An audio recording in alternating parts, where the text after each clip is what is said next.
Welcome back to the Manor. Julian McBain here, and we are back on migration. We've been having a good time.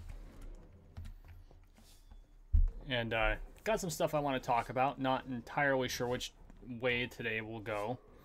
I don't have anything prepared or anything. But before we get started, if you're new to the channel, welcome to the Manor. Please take a moment and subscribe down below. We are on the road to 13 million subscribers, one subscription at a time, so make sure you subscribe. Also, please consider going to patreon.com/JulianMcBain if you want to support my work. If you do, you will get exclusive content. This past... What did I do this past episode? Just posted it too. Is it bad that I can't remember what I posted on my own Patreon? That's really bad. Oh, that's why I have two computers. I can look it up. And of course I'm not logged in. Ugh.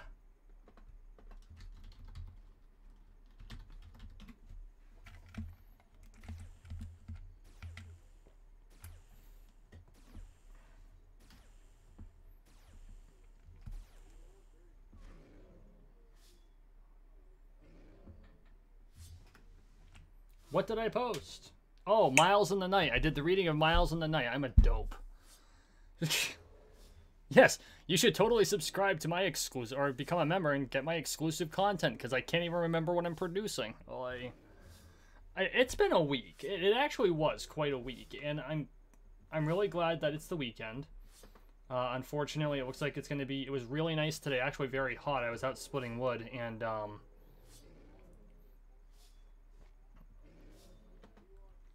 unfortunately, it was so warm, I actually had to stop sooner than I wanted to, because I had a pile, and the pile itself wouldn't take very long to split, an hour and a half, maybe 2 hours. But the sun was so hot. Like, not the ambient temperature, but like, when you're out in the sun, like in direct sunlight, it's more than heat, right? The radiation from the sun really drained me. And so... after about 45 minutes, I ended up having to call it. And that kind of bugs me, but it is what it is. And then tomorrow it's supposed to rain, which means no fighting. But we'll see what happens. My hope is that the rain holds off until Monday. Or it dries out enough by the time fencing starts so that we can fight. But I'll probably know before church tomorrow on whether or not we're going to be fighting.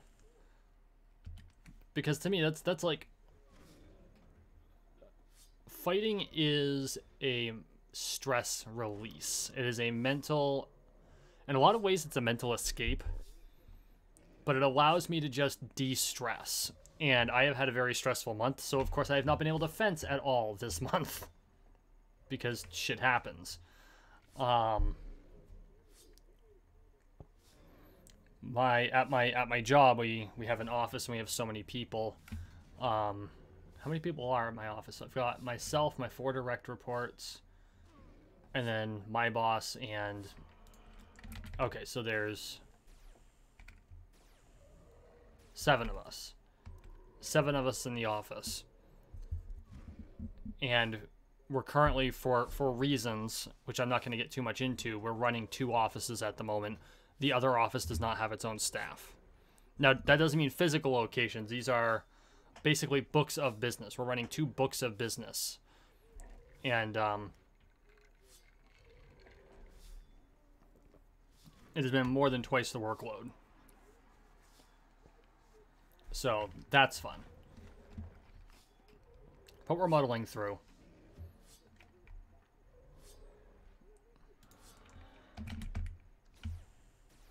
I have discovered that I have a deep-seated love for chicken parmesan sandwiches, to the point where next door to my office there's a gas station. In the gas station there's a restaurant called Ramontos, and Ramontos is it's a grill. It's not fast food grill. I mean, it is short order, but it's not like McDonald's. They actually they have an impressively high quality food at this place. And I mean, like, they bake these huge-ass pizzas where one slice is the size of the old Pizza Hut personal pan. Older millennials, you know what I'm talking about? Like the ones we got for reading? Yeah, one slice of fucking pizza is that big. And I'm not exaggerating. I'm pretty sure that is roughly the same volume of pizza. And so I decided to try their chicken parmesan sandwich, and I absolutely fell in love with it. So now I go over there, and there's this one person behind there that's just, I walk in, and she's like, "You want your sandwich?" I'm like, "Yeah." She calls me chicken parm guy. It's like, ugh. It kind of reminds me of when I lived in Bismarck. There's a bar and grill in Bismarck, North Dakota called JL Beers. They don't serve liquor. They only serve beer and soft drinks. And they have a grill.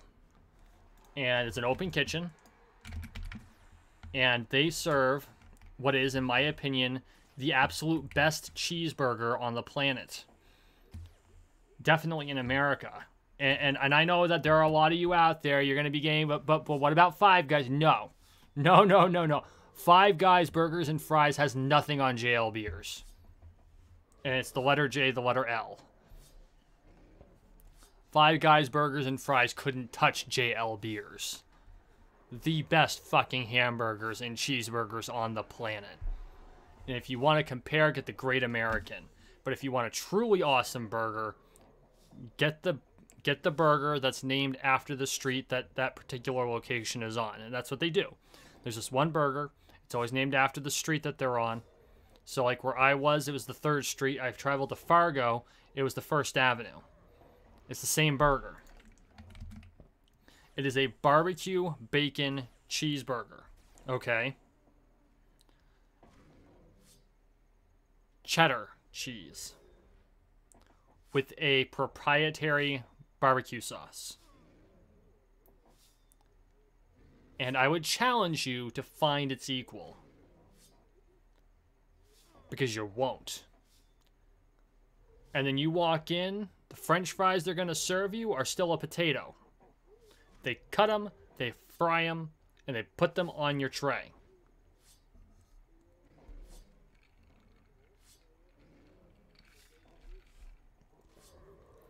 Five Guys ain't got nothing on this place. In fact, I think that out of all of the things I miss about North Dakota, that might be, that's definitely in the top 3 things I miss the most. It is definitely in the top 3 things I miss the most. Is the fact that we can't get a decent burger around here if I don't make it if it's not homemade. Which, okay, we do homemade burgers, and when we cook burgers, we build a campfire and put a grate over it with a tray, and we cook burgers over a campfire. Okay, that's how you make a burger at home. And when that's not going on, I mean, like during the winter, it's really hard because where the campfire goes, it's all fucking snowed in. We do have regular grills, and we grill year round. We don't care how cold it is. 20 below zero, we got the grill going. Screw it. Welcome to Vermont, baby.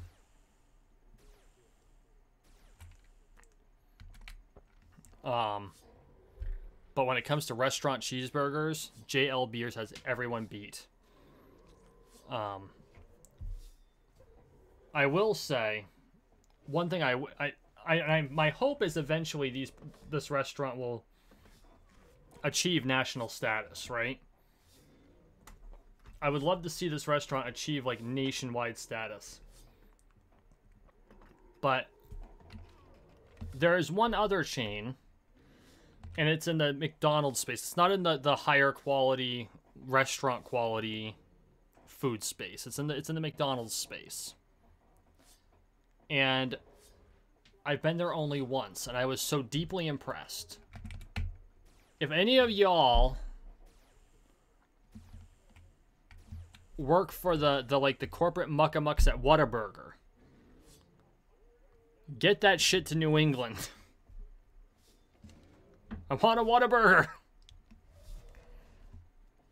I can hear fans of In-N-Out Burger screaming.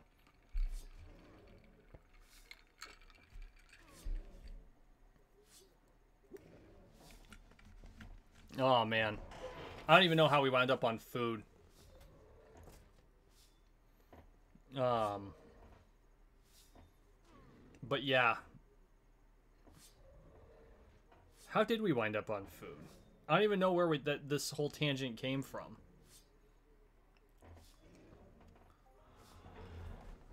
Ah, crap. I forgot to finish the daily yesterday. Oh, no, I started that this morning. We're good.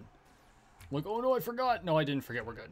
Which, actually, it's late enough to where it's turned the day over in-game, and I'll probably have to wait until Monday to do it again, but that's okay.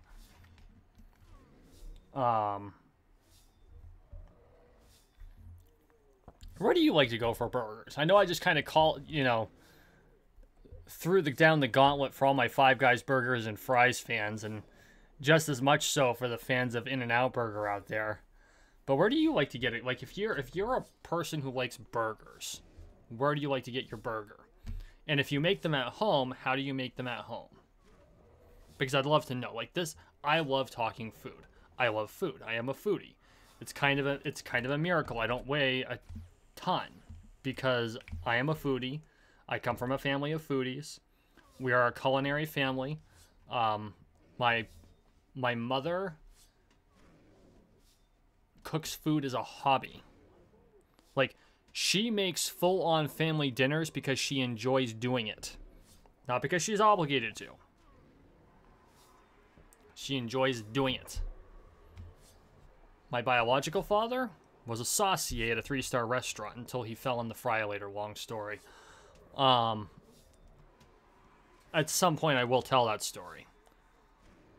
It involved someone turning the fryer later on after he turned it off to clean it. Anyway.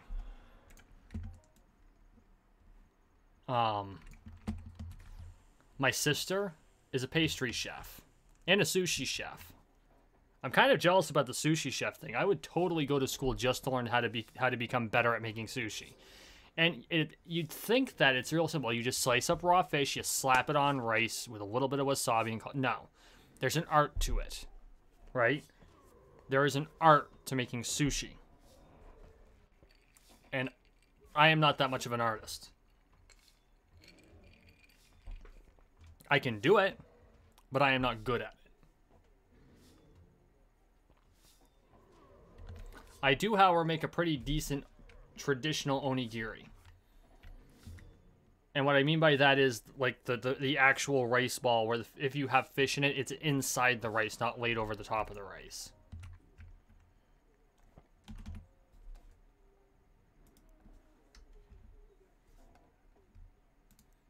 Oh, whoops. One. Doot. Doot. Doot doot. Detach. Attach.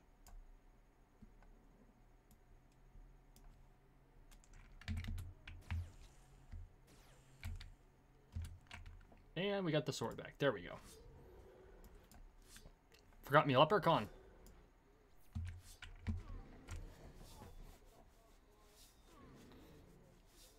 Speaking of which, there was a Star Trek meme going around where it's Miles O'Brien. For those of you who are not familiar with Star Trek, Miles O'Brien is the Enterprise.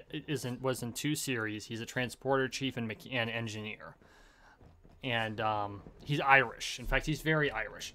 Very Irish man married to a very Japanese woman. And actually, I love Keiko. His wife is exactly what I thought marriage would be like. I was incorrect. But he's sitting there, it says, the meme says that mashed potatoes is simply Irish guacamole. And I thought, like, I am Irish, right? I am seriously Irish. Like, my great-grandmother's parents are from Dublin, Irish, okay? And it showed a picture of Miles O'Brien, like, Jesus, that's one for the philosophers. I'm like, oh my god. I mean, of course it's not right, but what did... I had a roommate once. He worked for JL Beers when they opened in Bismarck, and they introduced their Irish nachos. No. It was at Blarney Stone, which is the Irish pub, and they had the Irish nachos. And he's like, "What the fuck are they Irish? Why are they Irish? Is the fucking potatoes?" Really? They're literally waffle fries with toppings. Come on, just call them loaded French fries.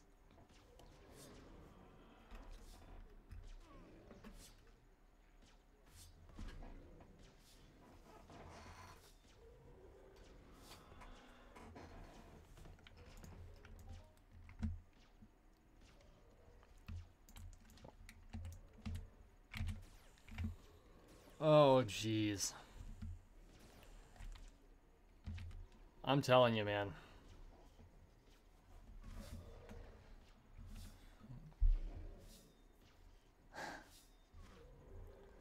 And, you know, I think I understand why I like talking about food so much. See, I am someone who believes very deeply that culture building is very important, right?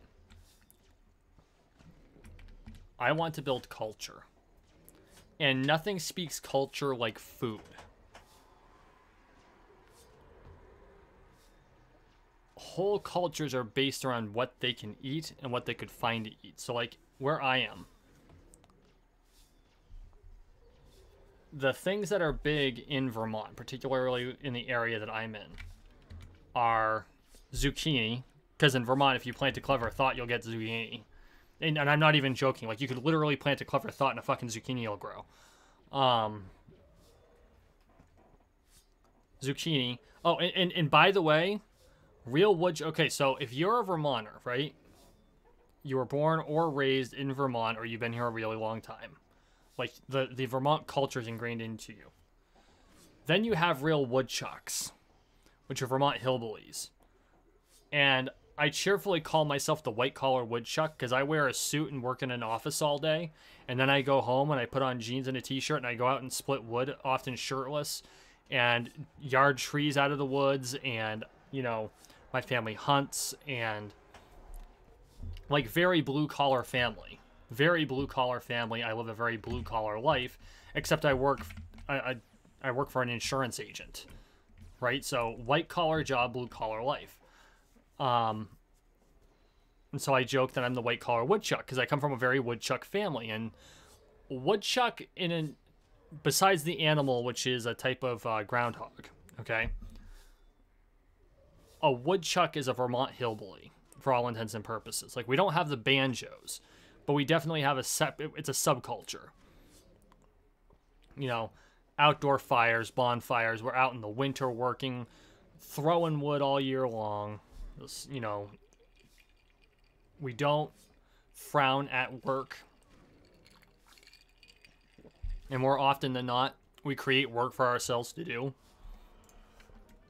Global! Ooh, this is a nice one. It's like, what, 75?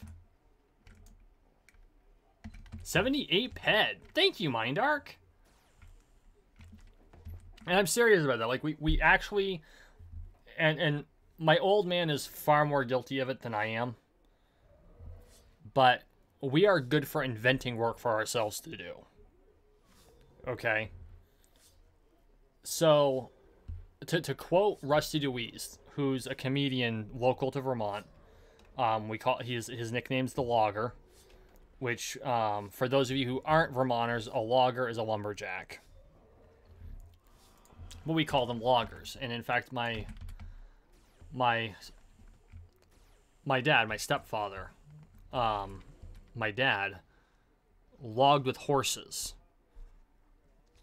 And we're talking like in the 80s and 90s, he logged with horses. When I met him, he was logging with horses. And the first horse I met was a goddamn Belgian. And I was 6 years old. I think I might have been face to face with this horse's knee. Okay? Gentlest thing you'd ever met in your life. Reached down, snaffled my hair. But for those of you who know horses, Belgians are not small horses. Their hooves are the size of friggin' dinner plates. And so anyway, I I was going, oh, building culture. Food is part of building culture. And I want to give you a glimpse into the culture that I live in. And so things that are common in woodchuck culture are venison and fresh turkey, because woodchucks hunt. You know, Vermonters generally hunt, but especially woodchucks. Like for us, there was a time in my life when I was a child where my family was very poor. And there was a major problem with coyotes and a hybrid animal known as a coy dog, which is half coyote, half dog, like domestic dog. And to the point where there was a bounty on them. Like, if you get one, you bring it in, it's $25. And I don't know if it was a bounty for the pelt or if it was because we needed to thin them so badly that the state was paying out on animals. And I want to say it was the latter. Someone was paying out on reducing the size of the population of this particular animal, the coyotes and coy dogs. And there were times when we were out playing, my cousins and I, and Dad would pop out with a rifle and he goes, "Kids inside, there's coy dogs in the area." Because a coy dog mixes the cunning of a coyote. Global, holy shit. 268 ped. Oh my god. Holy buckets. Thank you, Mindark. Wow. Wow. Whew.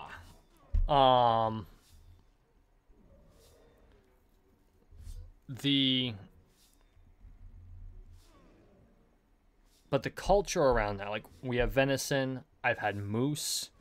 My brother ate a squirrel, either a squirrel or a woodchuck, like the animal woodchuck.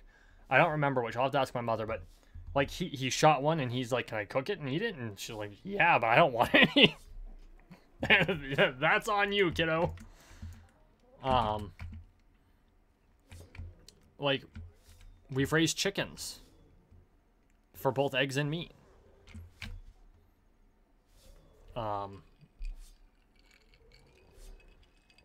In fact, next year we might be raising chickens again.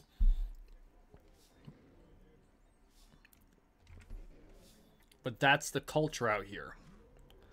But the recipes you have are based on what you eat. And that culture that you have is based on, a lot of it's based on what you eat. So, like, I have had farm fresh eggs that were taken out of a coop in my own backyard. Okay? Mix those with vegetables that are grown in my own backyard. And grilled on a freaking grill. I don't care if it's a gas grill or a charcoal. Charcoal is better by a long shot. It's just more of a pain in the ass than gas. I have no problem cooking on a gas grill or having food that was prepared on a gas grill. I am actually not much of a griller. I should take more time to grill. Back when I pretended to be a city folk person, I used to grill on a George Foreman, which does not do the job. Like, I had forgotten. I had been out of state so long, I forgot the true amazement of charcoal. And now that I have it back, I never want to lose it again. But, you know, one pot mac and cheese over a campfire. You can't beat... I'm not a mac and cheese guy. And growing up, there were days I had to put up with National mac and cheese. For those of you who are not familiar with the old National brand, it was a store brand for an old company. I think it was PNC. And it basically tasted like cardboard with powdered cardboard for cheese. It was the world's shittiest mac and cheese. And if we were having a really good month, we were able to put hot dogs in it. But that's what I grew up on. So it, like, ruined mac and cheese. Like, I don't like Kraft mac and cheese in a box. I don't like mac and cheese in a box at all. And a lot of the way people make homemade mac and cheeses, they use a lot of hard cheeses, which I don't like. Campfire mac and cheese, which is a one-pot mac, is amazing. And then if you throw scallops and shrimp in that thing, it's even better. But it's the way you cook it that speaks to the culture. Like, you can make a one-pot mac and cheese over your stove. I wouldn't use an electric stove. I would use a gas stove because it's best you have to cook it in cast iron.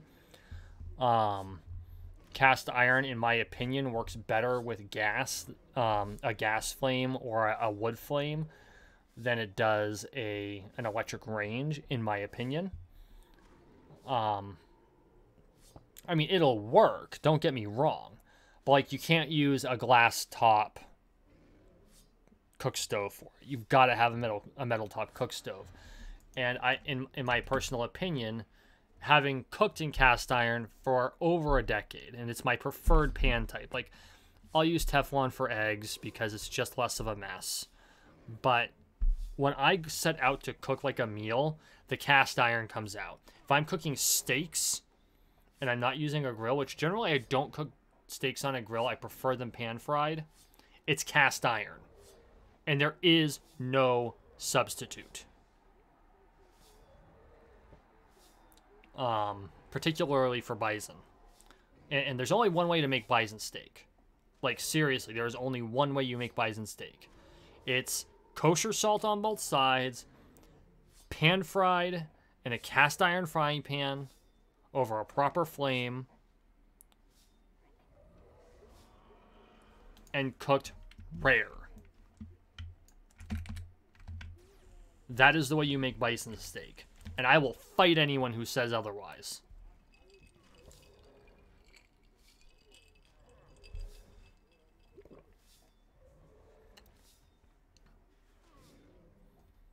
Yes, I'm a little picky about my steak.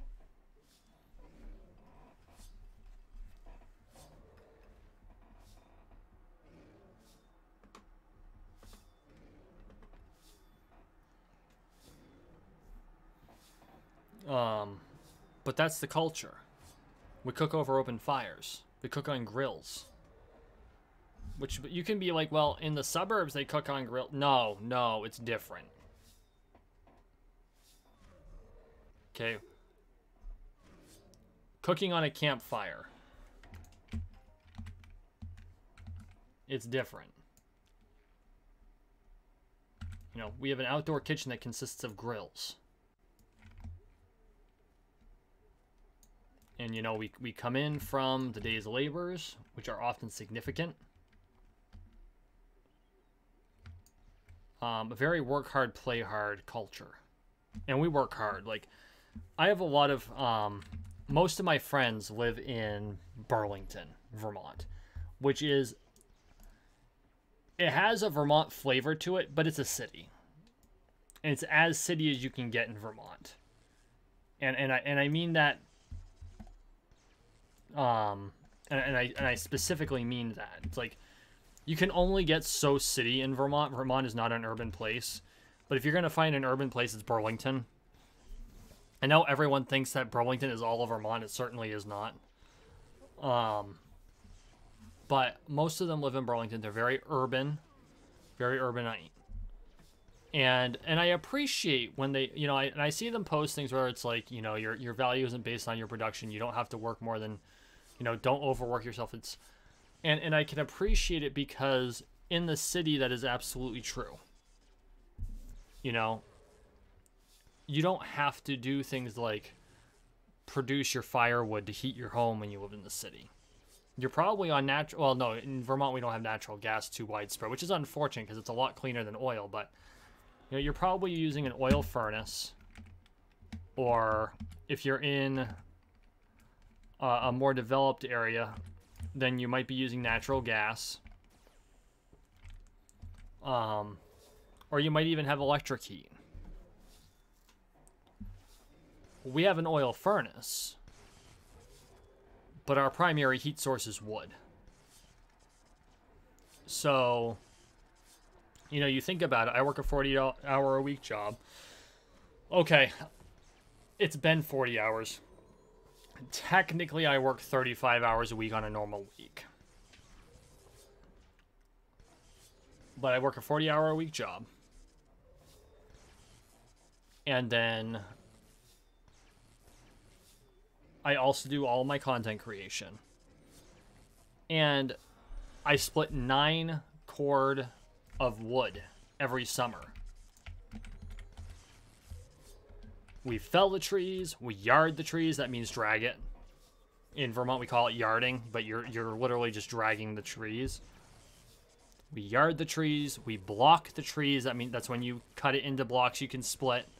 You take the chainsaw and you go down the trunk and you cut it into what's called blocks.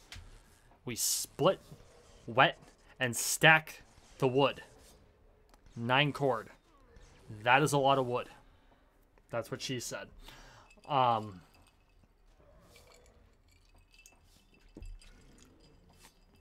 We tend the land. Like today, I got up, I brought garbage down to the garbage pickup.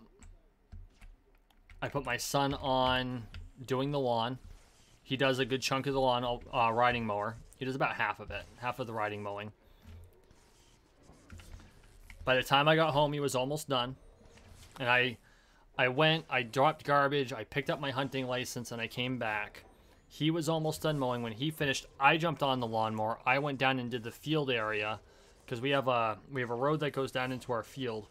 And then around the field, there's a path that we mow so that we can access the... we have trees we're growing for Christmas trees, and we have a blueberry bush. And so I mowed that, and that's where we have a side-by-side four-wheeler. So it's that we use that, and it's a Polaris Ranger, so it's actually a practical one. It's not a racer. It's got a dump bed on it, or a pickup bed on it that can dump, and we use it for moving like chainsaws and firewood and shit like that. But the folks also trail ride on it. You know, it's got a 1000cc engine. It can cook. But I did the mowing down there. I mowed the gun range because we have a firing range. And then after that was done, I ate lunch and I did the push mowing because there's a hill that we can't use the rider on. And there's, of course, the trimming that needs to be done, the weed whacking that needed to be done. And then a good chunk of that was done with a hangover. My own fault. Couldn't sleep last night, so...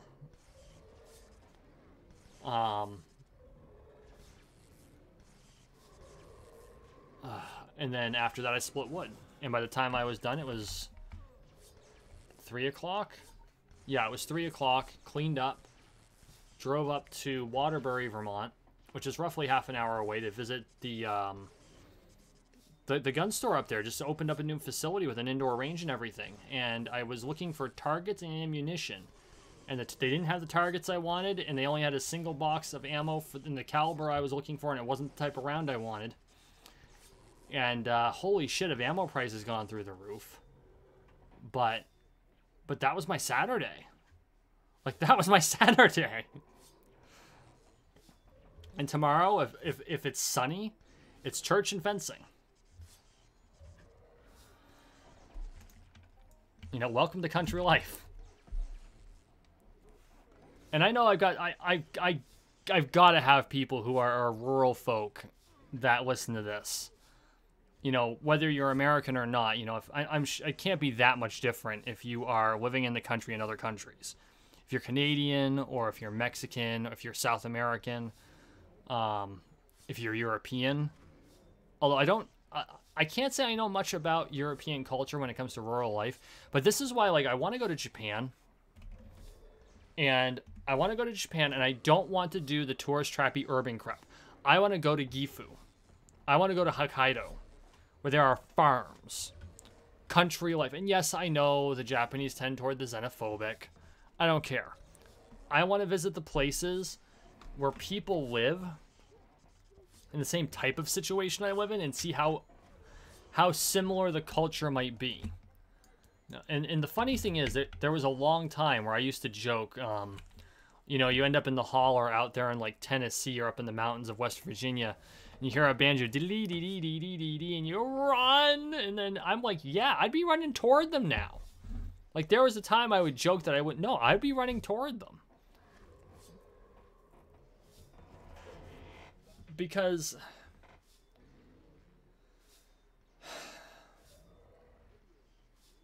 sometimes I hate to admit it, but no matter how nice a suit I wear, or, you know, how posh the office job I have, which my office job is not posh. It's good, but it's not posh. Now, when I worked for Wells Fargo, that was a pretty posh office job. But, my office job is not posh. At the end of the day, these are my people. I am a woodchuck. This is my culture. And somehow we got here from food. Thank you for watching. Thank you for listening. Please like, share, and subscribe down below. We are on the road to 13 million subscribers, one subscription at a time, so make sure you subscribe. And as always, I really appreciate all the support, and we will see you in the next one.